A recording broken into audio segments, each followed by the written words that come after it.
when I was writing Merton's Palace of Nowhere, I had this dream. And I was worried about writing the book because I hadn't written a book before.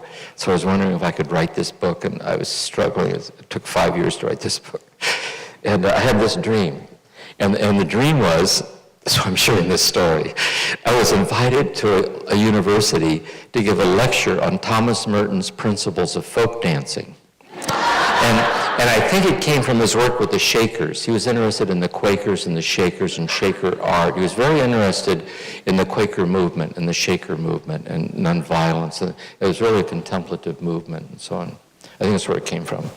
And it was a large lecture hall, wood-paneled walls, no windows.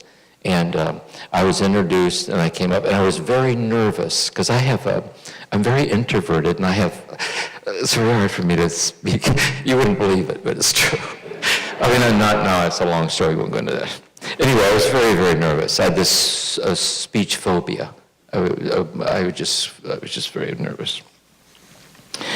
And so I was really worried about this. So I had a formal paper. I was going to read my formal typed paper on Thomas Merton's Principles of Folk Dancing. So they introduced me, and I'm reading very nervously Thomas Merton's Principles of Folk Dancing. And someone in the room turned out all the lights, pitch dark, except for a little brass lamp shining on my notes. And somewhat nervously, but I dare not pause or I'd lose my place in my notes. And then Thomas Merton appeared in the middle of the stage, and he was lit up, he was fluorescent, so everyone could see him, and he had his arms folded on his chest like this, looking out. He was smiling at everybody.